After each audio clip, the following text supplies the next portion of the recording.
It is a little after 10 o'clock on a Sunday morning in London, June 22nd, 1969. A telephone is ringing in a small rented mews house in Cadogan Lane, in the quiet of Chelsea. The man who answers it is Mickey Deans, 34 years old, a nightclub manager from New Jersey who has been married to the woman sleeping somewhere in this house for exactly 3 months. He looks around the bedroom. She is not there. He checks the sitting room. Empty. He calls her name. Nothing. Then he tries the bathroom door. Locked. He knocks. Silence. He goes outside, climbs onto the roof, and peers through the bathroom window. She is sitting on the toilet, motionless, her head slumped forward, her hands resting on her knees. Her skin has already begun to discolor. A thin line of dried blood has run from her nose and mouth. Rigor mortis has set in. She weighs, by some accounts, less than 80 pounds. She is 47 years old, and she has been famous for 44 of them. Her name was Judy Garland, and somewhere in that bathroom, in the residue of barbiturates that had accumulated in her bloodstream over hours, or days, or really over decades, was the end of a story that began with a 2.5-year-old girl in a white net dress singing Jingle Bells on the stage of a small-town movie theater in northern Minnesota, refusing to stop, having to be carried off by her father while the audience laughed and clapped. Between those two images, the child who wouldn't leave the stage and the woman who couldn't leave the bathroom, lies one of the most extraordinary and most harrowing careers in the history of American entertainment. To understand how the girl became the woman in that bathroom, and to understand why, even now, decades later, the story still doesn't quite make sense, we need to go back to the beginning.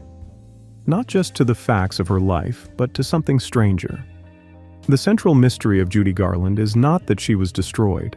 Plenty of people were destroyed by Hollywood. The mystery is that the very thing that destroyed her was also the thing that made her extraordinary. The pills, the manipulation, the impossible schedules, the erasure of her own identity, these didn't just damage her. They made her voice what it was. They made that voice crack in exactly the way that cracked other people's hearts. The wound and the gift were the same thing, and she knew it, and that knowledge is what made the whole story unbearable. Frances Ethel Gumm was born on June 10, 1922, in Grand Rapids, Minnesota, a logging town of a few thousand people about 200 miles north of Minneapolis. She was the third and youngest daughter of Frank and Ethel Gumm, a pair of vaudeville performers who had toured the Southern and Midwestern circuits as Jack and Virginia Lee, sweet Southern singers, before settling down to start a family and run the local movie theater, the New Grand. Frank was charming, warm, well-liked around town, the sort of man who knew everyone's name and stopped to talk. Ethel was more complicated, restless, ambitious, hungry for the spotlight that small-town life had denied her, prone to a sharpness that her children would remember long after they forgot her kindnesses. The marriage was in trouble from the start.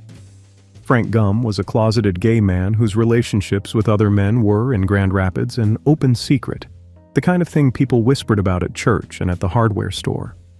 The family was forced to leave town more than once because of the talk. Here is a detail that is difficult to hear, but it matters for everything that comes after.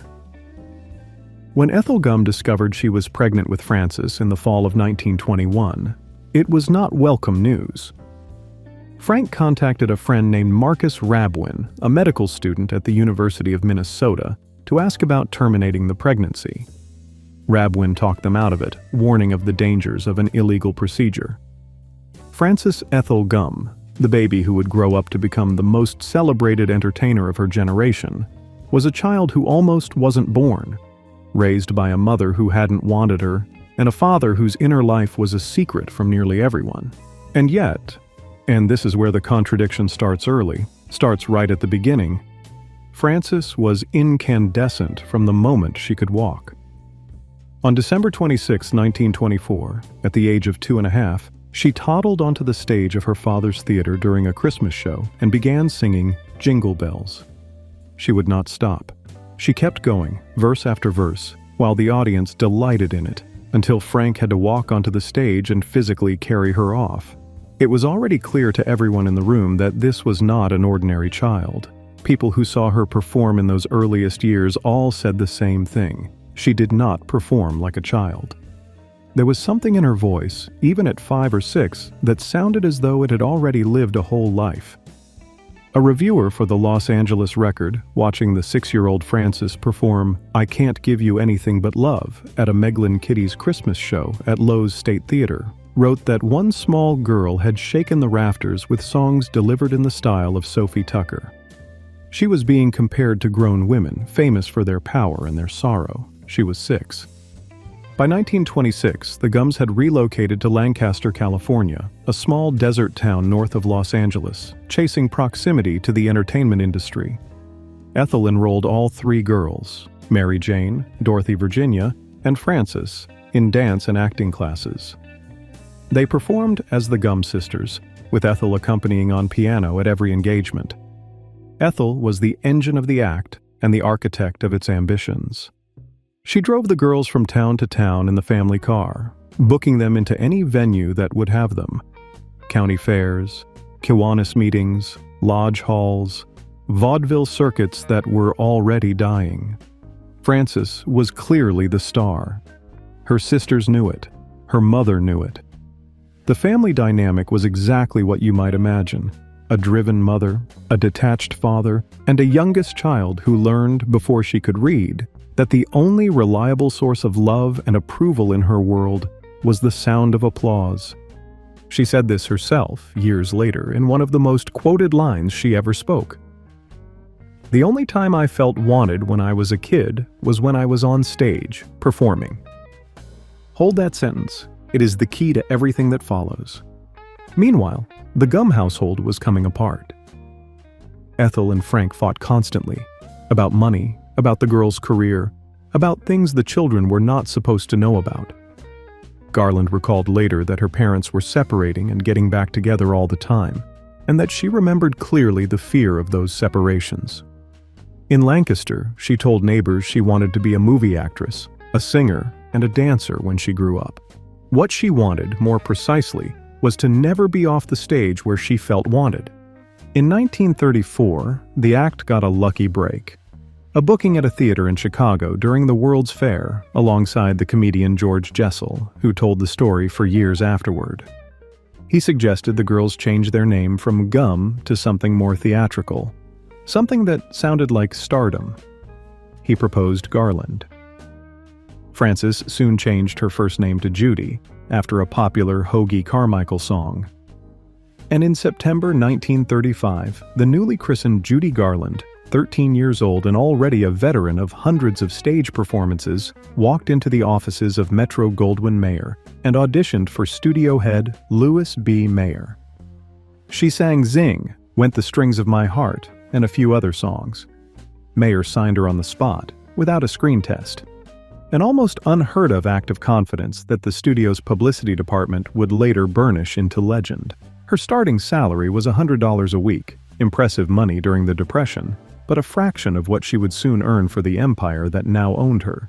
That November, just weeks after her career officially began, Judy's father Frank died of spinal meningitis. He was 49. She had adored him. He was the warm parent, the one who seemed to see her as a person rather than a product. And his death removed the one figure in her life who might have protected her from what was coming. Years later, she called her mother the real Wicked Witch of the West. Ethel Gum died in 1953, and by most accounts, the two were never fully reconciled. According to biographer Gerald Clark, writing in Get Happy, The Life of Judy Garland, it was Ethel who first gave her daughter pills, both to boost her energy and to make her sleep, when Frances was not yet 10 years old. MGM in the mid-1930s was the most powerful dream factory on earth, home to Clark Gable, Jean Harlow, Spencer Tracy, the lavish Technicolor musicals that were the studio's calling card, and a vast machinery of publicity, grooming, and control that extended into every aspect of its contract players' lives. Into this machine walked a 13-year-old girl who was short, 4 feet 11.5 inches, slightly plump by the studio's ruthless standards, and possessed of a voice that could fill a soundstage and empty a room of its composure. MGM did not quite know what to do with her at first. She was not a conventional beauty. She could not be transformed into a glamour girl like Lana Turner or Hedy Lamarr. Mayer reportedly referred to her as "my little hunchback." Other executives were crueler still. She was called a fat little pig with pigtails, a phrase that followed her through the lot and into the commissary where studio-appointed monitors watched what she ate and reported back. What the studio did know was that she could work, and that when she opened her mouth, something happened in a room that did not happen when other people opened theirs. For a year after signing her, MGM essentially parked her. She made a two-reel short called Every Sunday opposite a young soprano named Deanna Durbin, and the studio debated which girl to keep and which to drop. According to legend, Mayer told an executive to drop the fat one, meaning Garland, but the executive misunderstood and dropped Durbin instead. Durbin went to Universal and became an enormous star. Garland stayed and waited and wondered if anyone remembered she was there. Her first feature role was in Pigskin Parade, on loan to 20th Century Fox in 1936, a football musical in which she sang 3 solo numbers and was immediately singled out by reviewers. Then, MGM paired her with Mickey Rooney, a hyperkinetic young actor roughly her own age who was already one of the studio's biggest draws. Together, they made 10 films, including the enormously popular Let's Put on a Show musicals, Babes in Arms in 1939, Strike Up the Band in 1940, Babes on Broadway in 1941, Girl Crazy in 1943, plus 3 of the beloved Andy Hardy pictures. Rooney and Garland were box office gold, the wholesome, energetic face of young America during a time when America desperately needed that energy. The films made millions. The schedules were punishing. Shooting days stretched to 12, sometimes 18 hours. And this is where the pills enter the story, not as a footnote, but as the foundation of everything that follows. To keep the young performers awake and productive through those marathon shoots, MGM studio doctors prescribed Benzedrine, amphetamines, which the industry breezily called pep pills. They were as much a part of the daily routine as makeup and costume fittings. To bring the performers down afterward so they could sleep before the next day's call, the same doctors prescribed barbiturates, usually Seconal. And to keep Garland thin, because the camera added weight, because Mayer's informants monitored every meal, because a girl who stood 4'11" could not afford an extra 5 pounds on screen, they put her on severe diets supplemented by more amphetamines to suppress appetite. The permitted foods were chicken soup, black coffee, and cigarettes. She was given access to multiple doctors, none of whom knew about the others, each writing separate prescriptions. She was not yet 16 years old. She described the routine later, in an interview that has been quoted many times because it is almost impossible to forget. The studio would give them pep pills to keep them on their feet long after they were exhausted, she said. Then they'd take them to the studio hospital and knock them cold with sleeping pills. Mickey sprawled out on one bed and her on another. After 4 hours, they would wake them up and give them the pep pills again so they could work 72 hours in a row. Half the time, she said, they were hanging from the ceiling. But it was a way of life. Mickey Rooney, decades later, denied this account completely. He insisted that nobody at MGM had given Judy Garland drugs, that Mayer sanctioned nothing, and that she chose her own path. The truth, as with most things in this story, is probably tangled between the two versions. What is beyond dispute is that by the time Judy Garland finished filming The Wizard of Oz in 1939, at the age of 17, she was addicted to both amphetamines and barbiturates. The cycle, up, down, was already spinning. It would spin for the remaining 30 years of her life. But before the ending, there was The Wizard of Oz, and we need to talk about that song. The song that would follow her like a shadow, the song she loved and resented in equal measure, the song that became so fused with her identity that by the end of her life she could not sing it without the audience weeping before she reached the second verse. Harold Arlen and Yip Harburg wrote Over the Rainbow for a girl who wanted to escape from a place where nobody listened to her. a dry, colorless Kansas where she felt small and unseen. Harburg said his inspiration was a ballad for a little girl who was in trouble and wanted to get away. A colorless place. She had never seen anything colorful in her life except the rainbow. Arlen said the idea needed a melody with a long, broad line. What they created was, by almost any measure, the most enduring popular song of the 20th century, and it nearly didn't survive. Multiple MGM executives wanted it cut from the film. They argued that it slowed the picture down, that it was too sophisticated for a young girl, that it made no sense for someone to be singing in a farmyard. A half-dozen studio men were in favor of removing it. Producer Arthur Freed fought them. His ultimatum to Mayer was blunt. The song stays or I go? Mayer relented. Let the boys have the damn song, he said. Put it back in the picture. It can't hurt. Over the Rainbow won the Academy Award for Best Original Song. It was the biggest hit recording of 1939. In 2001, a joint survey by the National Endowment for the Arts and the Recording Industry Association of America named it the #1 song of the entire 20th century. And it became the thing Judy Garland could never escape.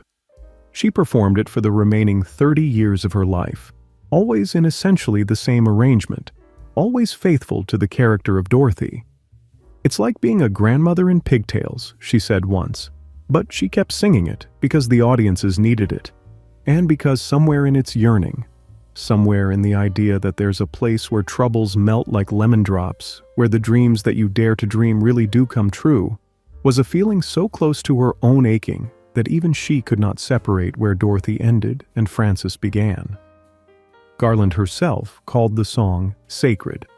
She also acknowledged it was a burden. The two things were not contradictory.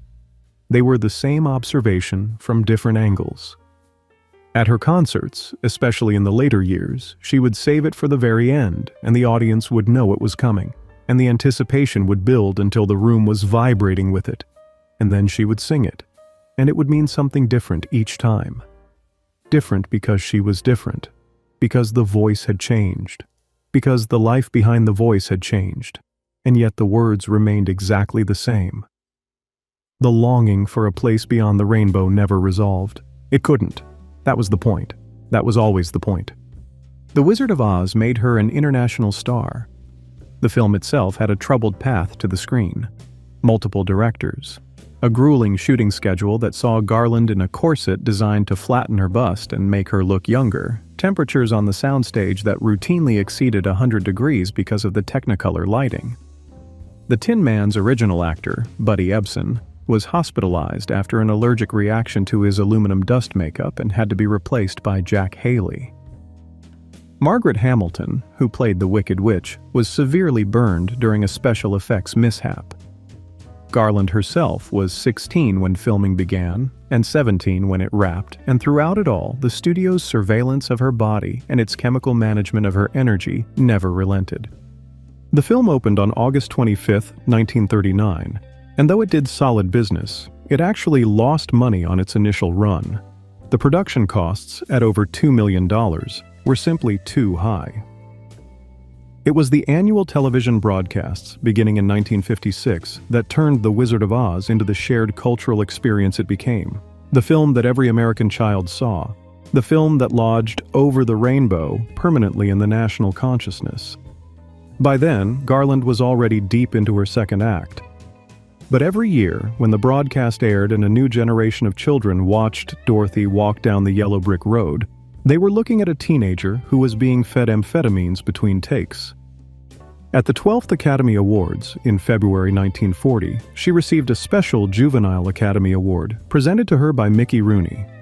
She was 17, and she was one of the 10 biggest box office draws in the country. And she was being slowly, systematically taken apart. Through the 1940s, Garland continued to make films for MGM, including some of the finest musicals ever committed to celluloid. Meet Me in St. Louis in 1944, with its songs The Trolley Song, The Boy Next Door, and Have Yourself a Merry Little Christmas, all of which became standards. The Harvey Girls in 1945, Easter Parade with Fred Astaire in 1948. At her request, Gene Kelly made his film debut opposite her in For Me and My Gal in 1942. She had advocated for him personally, and they were paired again in The Pirate in 1948 and Summer Stock in 1950. Meet Me in St. Louis was directed by Vincente Minnelli, a man of exquisite taste and formidable talent who had come to Hollywood from the New York theater world. Garland fell in love with him during production, though initially they had clashed. Minnelli was nearly 20 years her senior, elegant, exacting, and, though it was not discussed openly at the time, a man who had lived as openly gay in New York before the pressures of Hollywood compelled him to suppress that part of himself. They married in June 1945, and on March 12, 1946, their daughter Liza May Minnelli was born. Before Minnelli, Garland had been briefly married to the composer David Rose, a handsome bandleader she had eloped with in 1941 when she was just 19. By several accounts, Mayer was furious about the marriage, worried it would damage the girl-next-door image that sold tickets. When Garland became pregnant, the studio pressured her to terminate the pregnancy, and she did, a decision that weighed on her for years. The marriage to Rose ended in 1944, with no children. With Minnelli, Garland seemed for a time to have found a version of stability. He refined her image, moving her away from the pigtailed girl next door and toward a more sophisticated adult presence on screen. He hired a makeup artist to help transform her appearance, and the result was visible in Meet Me in St. Louis itself. Garland looked older, more polished, more like a woman and less like the child MGM had been marketing. The transformation exposed her to an entirely new audience. They made 2 more films together, The Clock in 1945, Garland's first purely dramatic role and a critical success, and The Pirate in 1948. Their daughter Liza was, by all accounts, the joy of Garland's life. It was the land of dreams, Liza told an interviewer decades later, describing her childhood with Garland and Minnelli. But she added a qualifier. If she was happy, she wasn't just happy, she was ecstatic. And when she was sadder than anyone. There were no middles. The pills had not stopped.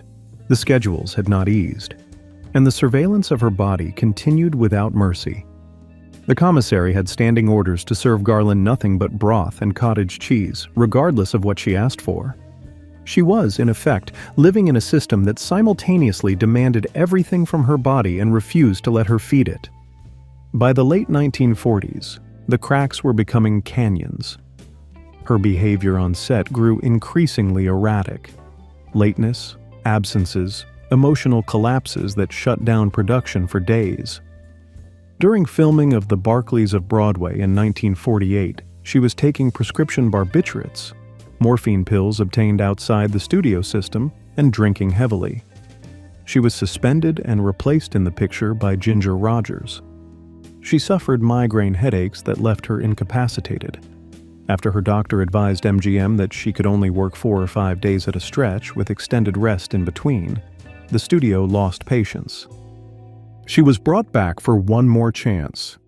Summer Stock, a 1950 musical opposite Gene Kelly. Her weight fluctuated wildly throughout the 6-month production, and the evidence is right there on screen for anyone to see. In some scenes, she is noticeably heavy. In others, she looks fragile and drawn. Kelly, who adored her, was patient. The crew was less so. The studio was losing money on every day of delay. But near the end of production, when the picture was essentially complete, it was decided Garland needed one additional musical number. She agreed, on condition that the song be Get Happy, and that director Charles Walters stage it. By this time, she had dropped 15 pounds, rapidly, almost certainly with chemical assistance, and when she walked onto the soundstage in a tuxedo jacket and fedora, legs bare, eyes blazing, she looked like an entirely different woman. The number runs less than 4 minutes. In those 4 minutes, she is ferocious, jubilant, electric, singing and dancing with an energy that seems to come from somewhere beyond exhaustion, beyond the pills, beyond the whole grinding machinery of her life. It remains one of the most extraordinary performances ever captured on film. When Summer Stock was released that fall, it drew good audiences. But the production delays meant the studio actually posted a loss of $80,000. It was her final picture for MGM. Shortly before that, she had been fired from Annie Get Your Gun, a month into shooting, for chronic lateness, overweight, and what the studio called instability. Betty Hutton replaced her. Then she was cast in Royal Wedding opposite Fred Astaire. But her absences continued, and the studio dismissed her again. After that second firing, she locked herself in a bathroom and drew a piece of glass across her throat. The wound was shallow. She later called it a gesture. But the despair behind it was real, and she was 28 years old, and the studio system that had built her was now finished with her.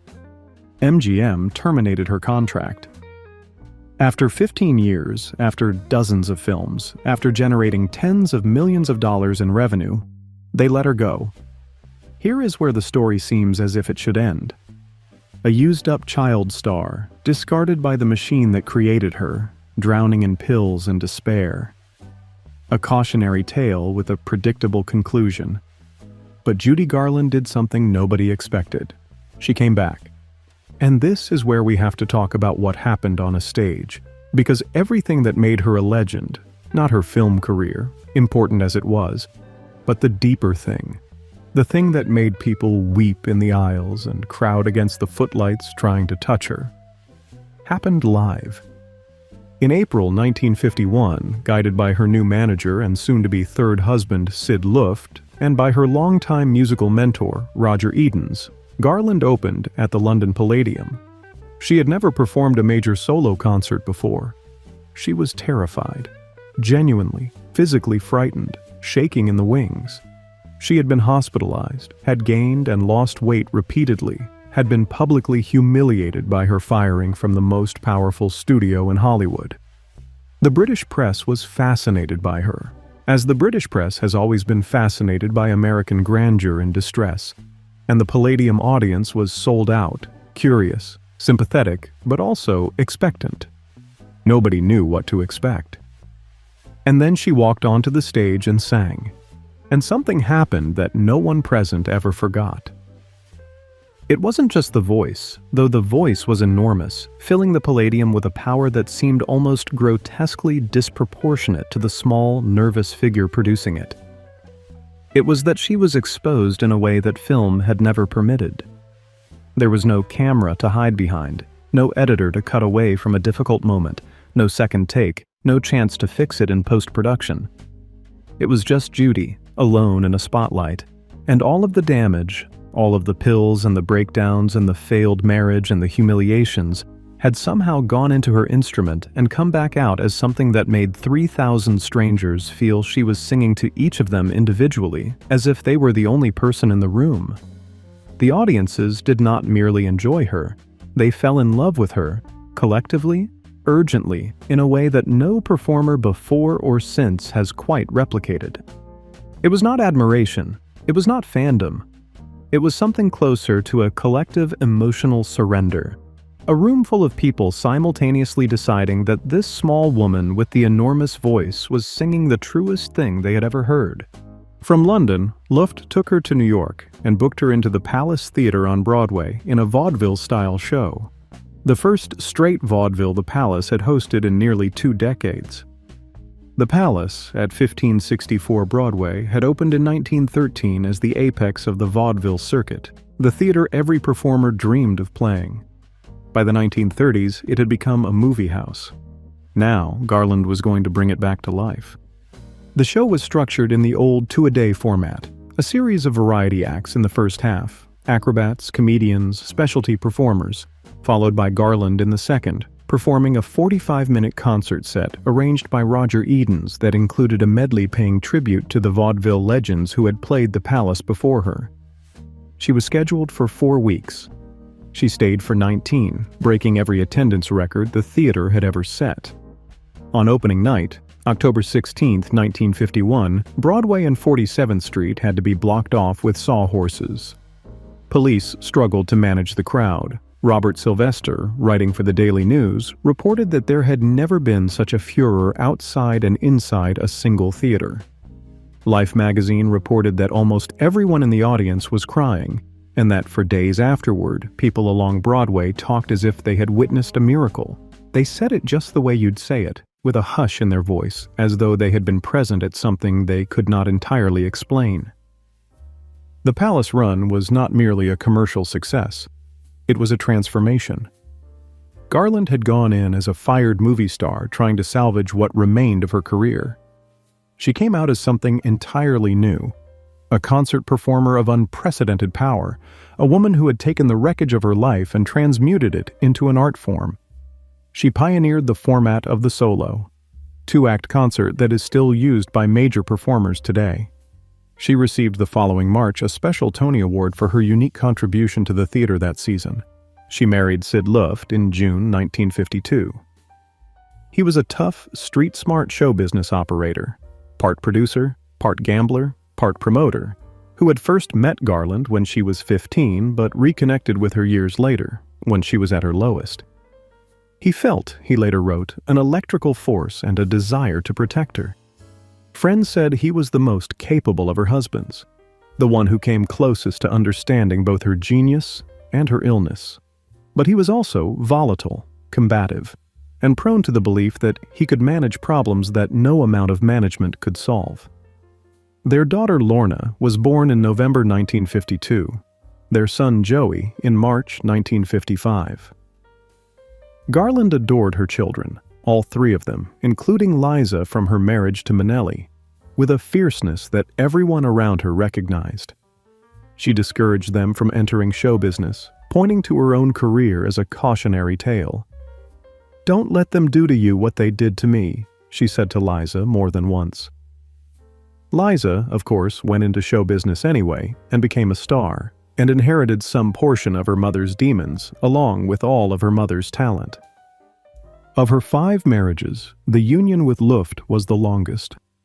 13 years, turbulent throughout, with stretches of genuine warmth punctuated by explosive fights and the constant undertow of Garland's dependency, which Luft alternately managed, enabled, and failed to control.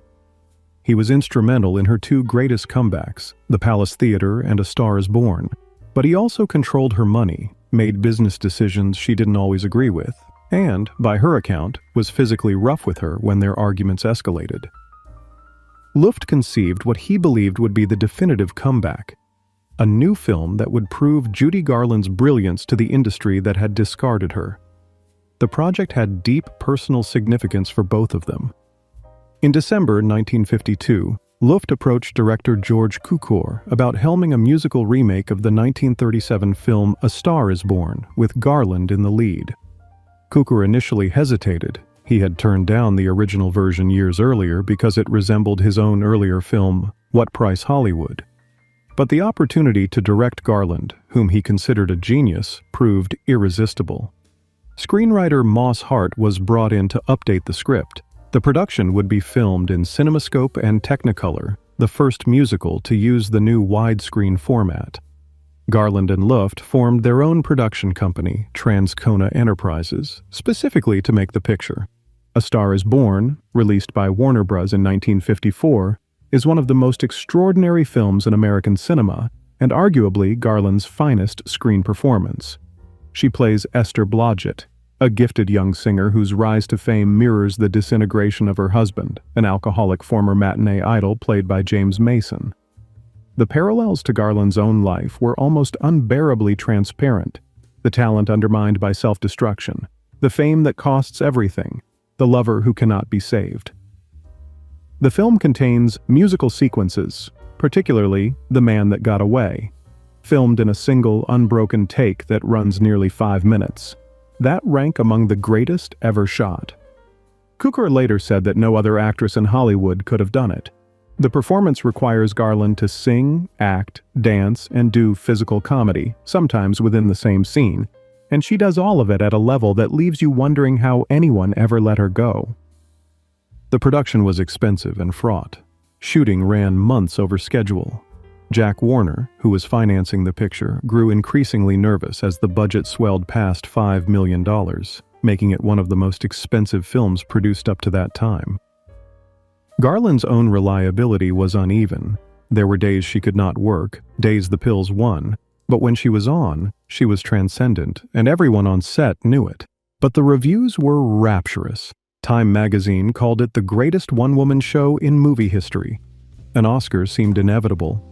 Then Warner Brothers, under pressure from theater owners, cut nearly 30 minutes from the film to allow more daily screenings. Cukor was overseas and unable to intervene. The excised material included key dramatic scenes. Many who saw the original believed the shortened version was a diminished film. George Cukor himself later said that the cuts may have cost Garland the Academy Award. Much of the removed footage was never recovered. In 1983, a partial restoration was assembled using recovered audio and production stills to fill the gaps, creating a version of A Star is Born that is magnificent and mutilated at the same time, a metaphor for its star's career that nobody intended. The Academy Award ceremony took place on March 30, 1955.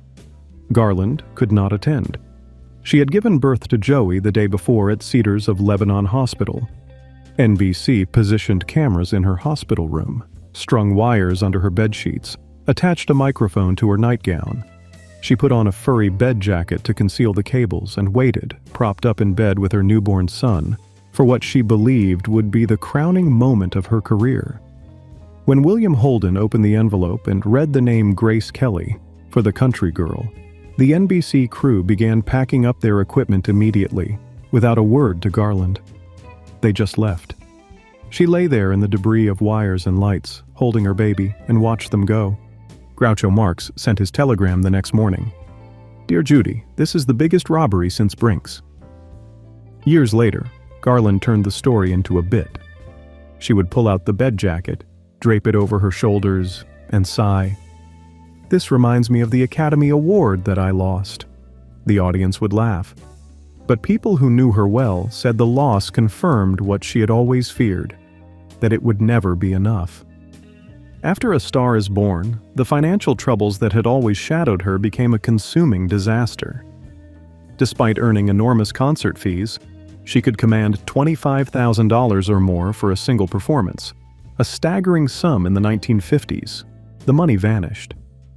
It went to managers who took percentages of everything. It went to lawyers who charged by the hour to manage her increasingly complicated legal affairs.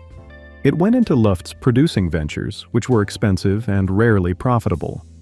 Most corrosively, it went to the IRS, which pursued Garland relentlessly for unpaid taxes that accumulated year after year, the penalties compounding until the debt reached into the millions.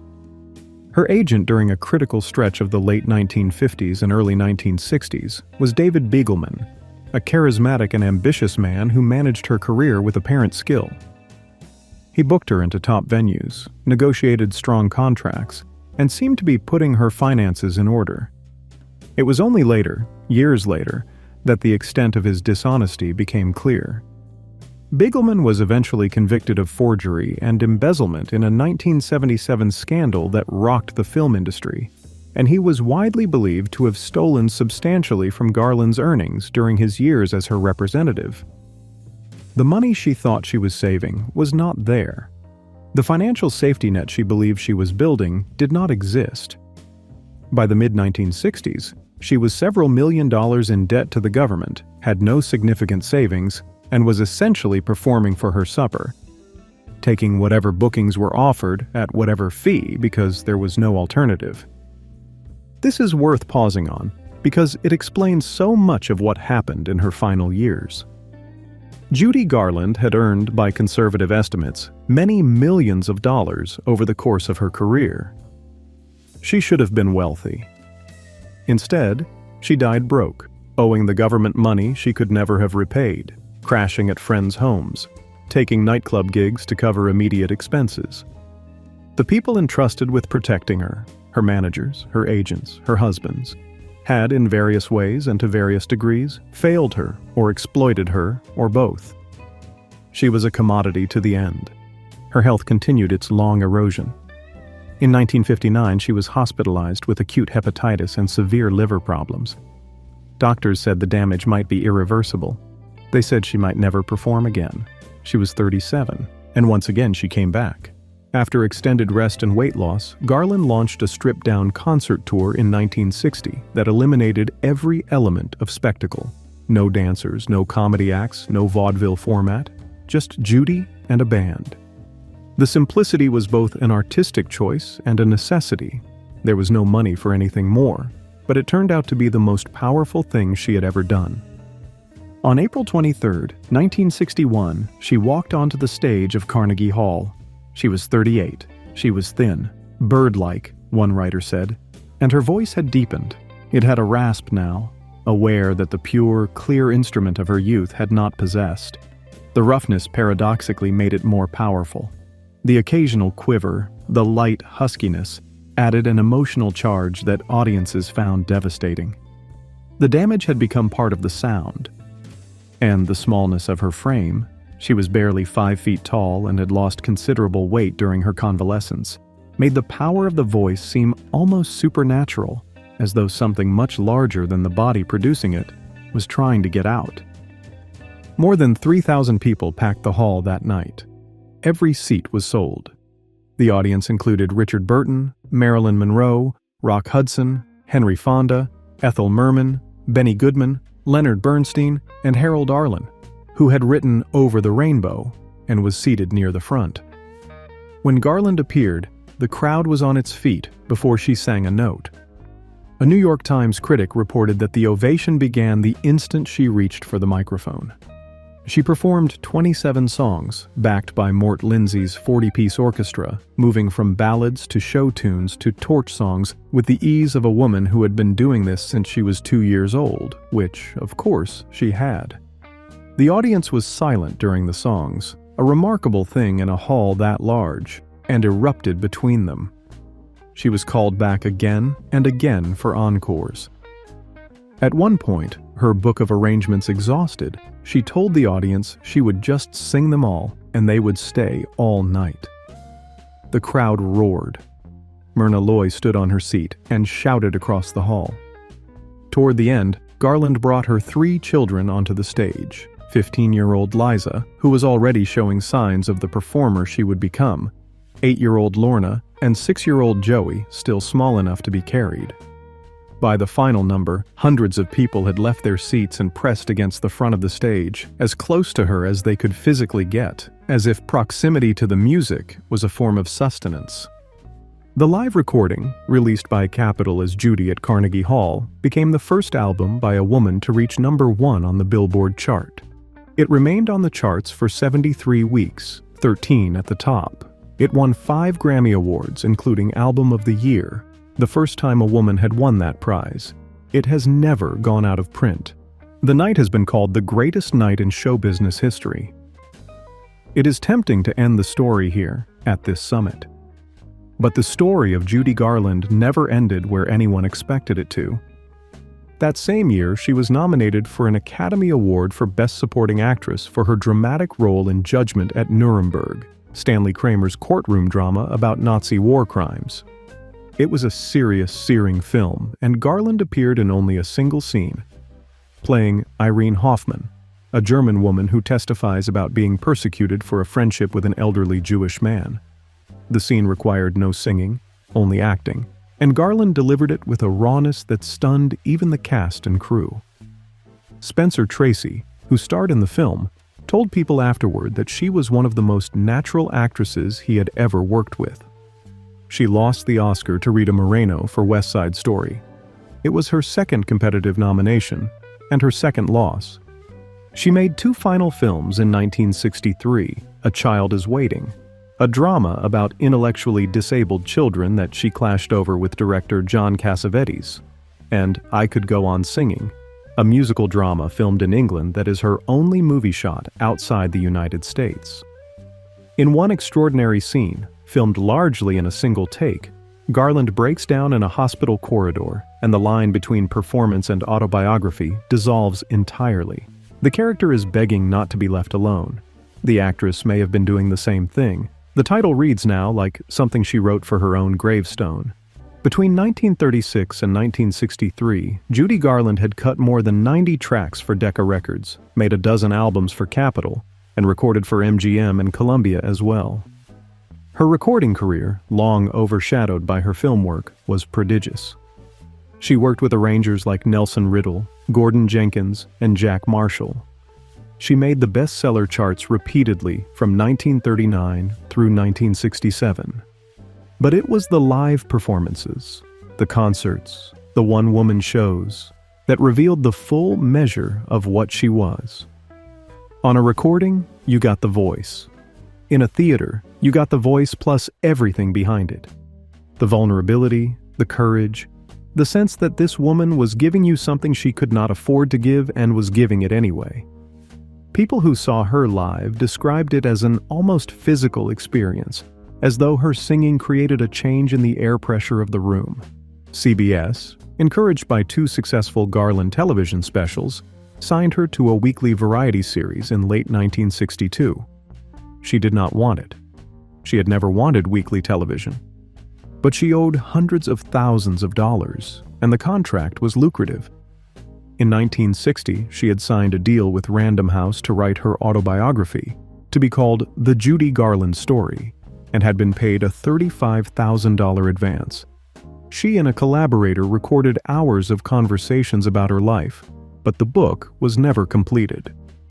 The autobiography that Judy Garland tried and failed to write, the story she could never quite get down on paper, remained unfinished at her death. Portions of those recorded conversations were published decades later, and they are remarkable. Funny, self-aware, bitter, generous, full of the same contradictions that defined her performances. The Judy Garland Show premiered on September 29, 1963, opposite Bonanza. The corridor from her dressing room to the stage had been painted like the yellow brick road. Her first guest was Mickey Rooney. CBS President James Aubrey, who reportedly disliked Garland, refused to give the show a less punishing time slot. By November, it ranked 66th out of 80 programs in prime time. The show churned through 3 producers in 26 episodes. It was canceled in January 1964 and allowed to limp through the remaining weeks of the season. The final episodes, stripped of comedy, presenting only Garland in concert with guests like Lena Horne and Barbra Streisand, are now treasured as some of the finest musical television ever produced. At the time, nobody saw them. After the cancellation, the trajectory steepened. There was a 6-month affair with actor Glenn Ford, who sat in the front row during tapings of the television show and was, by several accounts, one of the more stabilizing presences in her later life. But it didn't last. Nothing lasted. Concerts alternated between brilliance and disaster with no middle ground. A 1964 tour of Australia collapsed into chaos. She arrived late to shows in Melbourne and Sydney, forgot lyrics, was heckled and booed, walked off stages. Australian newspapers were savage. She appeared alongside Liza at the London Palladium in November 1964, and the show was electric. Mother and daughter, their voices intertwining in ways that observers found both thrilling and unbearably poignant. Liza was 18 and already a formidable performer in her own right, and the sight of them on stage together, the damaged legend and the young woman trying to escape her shadow, was something that stayed with people. Through the mid-1960s, small signs accumulated. A friendship ended over an unpaid loan. A concert booking was accepted and then abandoned. She missed flights, missed rehearsals, missed entire engagements. Her weight dropped alarmingly. Her voice, which on good nights still possessed its old devastating power, on bad nights was thin and uncertain, a ghost of what it had been. She was prescribed new medications to manage the side effects of the old ones. She developed kidney problems. She fell during a concert and injured herself. Each of these events was minor on its own. Taken together, they formed a picture that the people closest to her could see but could not stop. She was cast in Valley of the Dolls in 1967, a melodrama about pill-addicted actresses. The irony was thick enough to walk on. She was fired from the production and replaced. She divorced Luft in 1965 after years of litigation during which she accused him of physical cruelty, and he countered with accounts of her own volatility. The fights, the scenes, the nights when he had to hold her down or hide the pill bottles or simply sit in a room and listen to her talk until dawn because sleep would not come. In 1963, while still married to Luft, she had a 6-month affair with actor Glenn Ford, who attended tapings of her television show and sat in the front row while she sang. Ford's son and several biographers described the relationship as one of the more stable Garland experienced in her later years, but it ended when the show was canceled and the world it had briefly created dissolved. That same year, she divorced Luft. She married Mark Herron, her 4th husband, who was also gay and who was later accused of physically abusing her. They separated within months. And then she met Mickey Deans. Deans was a nightclub manager from New Jersey, 12 years younger, whose first contact with Garland, by multiple accounts, involved delivering stimulant pills to her hotel room in New York in 1966, disguised as a doctor so her children would not be alarmed. They married on March 15, 1969, at the Chelsea Register office in London. Garland told reporters, "This is it. For the first time in my life, I am really happy.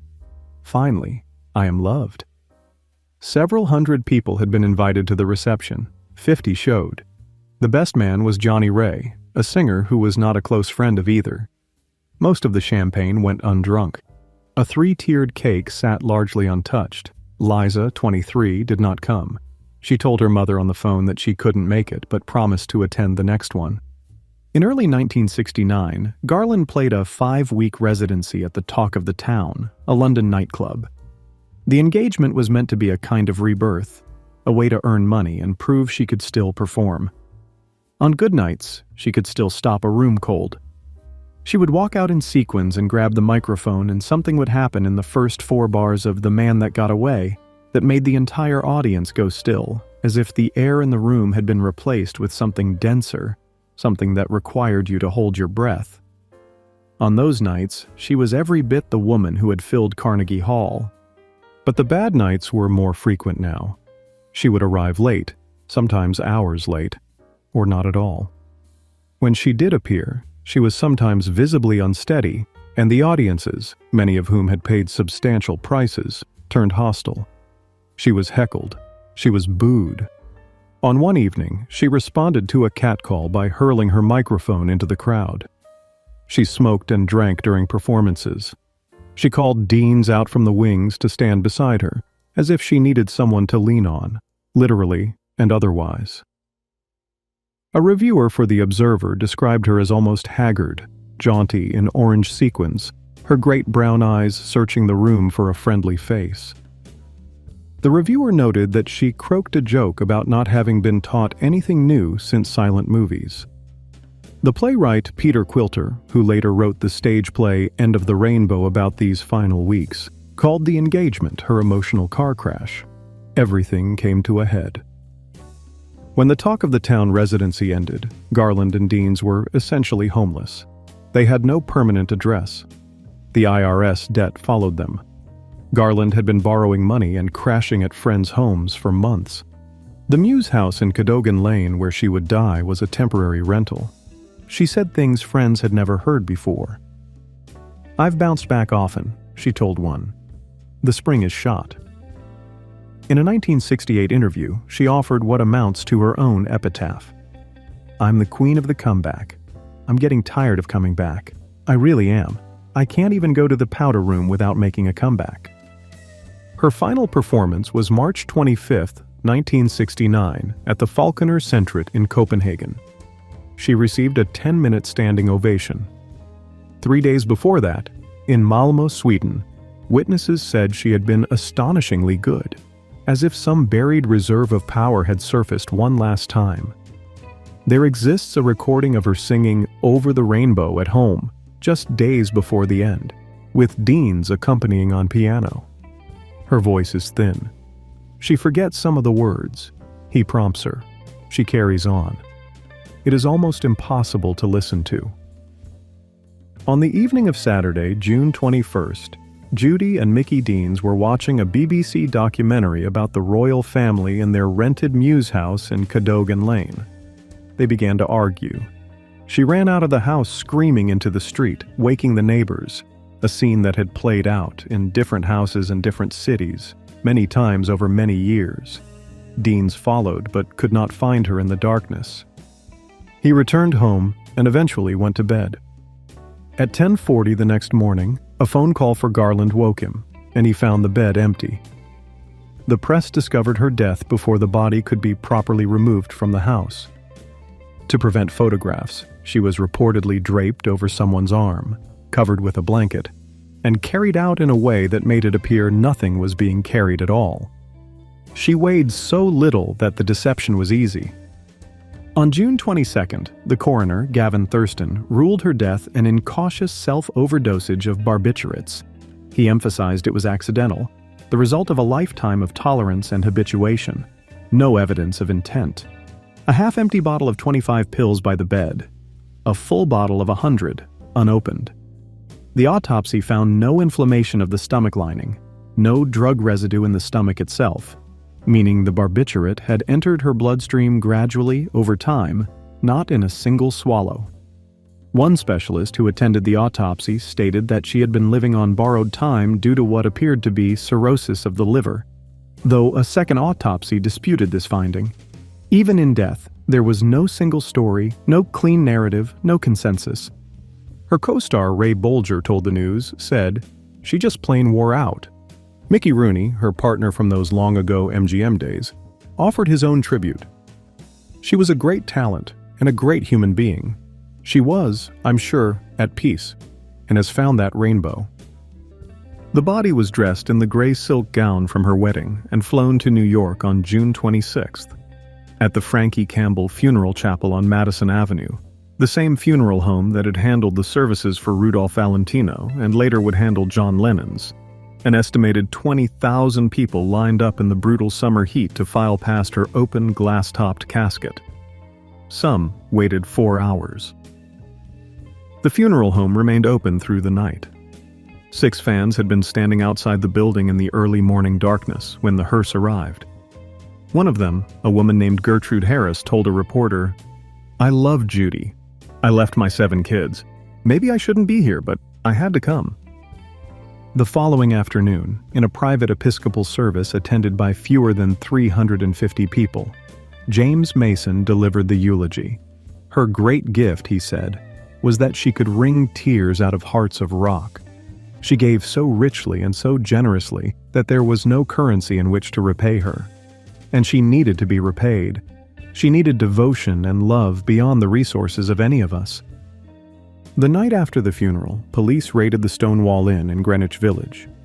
Whether Garland's death and funeral helped spark the uprising that followed has been debated for 50 years. Some who were there denied any connection. Others said the grief was in the air. The activist Sylvia Rivera told about Garland's funeral earlier that day had declared herself too devastated to go out. "It's the end of an era," she announced to friends. "The greatest singer, the greatest actress of my childhood is no more." She planned to stay home and light candles and pray. But then a phone call came, and she went to Stonewall instead. The historian who first connected the two events, Charles Kaiser, wrote that no one will ever know which factor mattered most that night, the grief over Garland, or the accumulated rage of the civil rights era, or simply the fact that on this particular evening, in this particular bar, people had finally had enough. The link may be overstated, or it may be impossible to overstate, but it tells you something about the kind of hold she had on people who understood what it meant to perform a version of yourself the world required while hiding the person you really were. The phrase, "friend of Dorothy," the code that gay men had used for decades to identify one another, came from the Wizard of Oz. It came from her. And here is the thing that has to be said. The thing the coroner could not find in the autopsy. The thing that reframes the entire story. Judy Garland was not destroyed by pills alone, or by Hollywood, or by bad husbands, or by her mother. She was undone by something more fundamental than any of those. A system, first her family, then MGM, then the entire entertainment industry, had identified a child's desperate need to be loved and converted it into a product. Frances Gumm had stood on that stage at 2.5 years old because performing was the only time she felt wanted. That need, raw, primal, bottomless, was the engine of everything that followed. MGM took it and monetized it. The concert audiences took it and rewarded it with ovations that felt like love but vanished the moment the house lights came up. The husbands took it and reflected it back in ways that were sometimes tender and sometimes predatory and never sufficient. And Garland took it herself and fed it back into the world every night, giving and giving and giving, because the giving was the only part that felt like being alive. She said it once, late in her life, with a clarity that is difficult to bear. If I represent people's dreams, then I represent a lot more than I really am. Gossip columnist Luella Parsons, reflecting on the whole arc of it, once observed that she did not blame Hollywood for what happened to Judy Garland, but that it could only have happened in Hollywood. That may be the truest single sentence anyone ever wrote about her.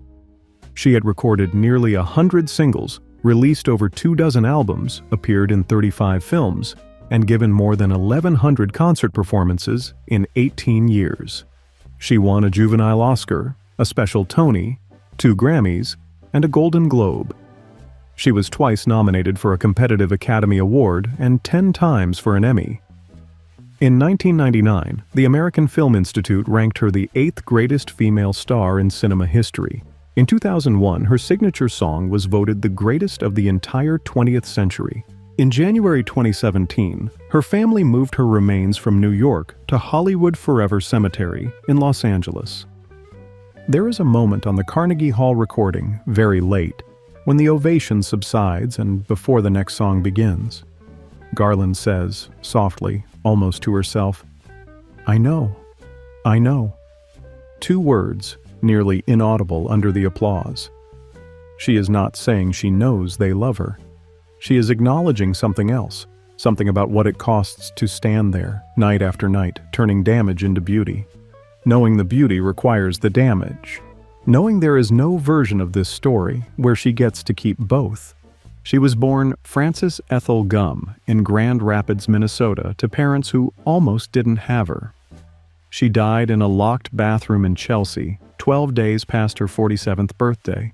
So light that when they carried her from the house, they draped her over someone's arm like a folded coat, under a blanket, so the photographers outside would not know what they were seeing.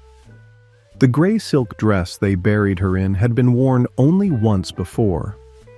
At a wedding where the champagne went undrunk, where the cake sat untouched, where the bride's oldest daughter did not come. It was a beautiful dress. She had chosen it herself. She always did know how to dress for the part. She just never found one she could stop playing.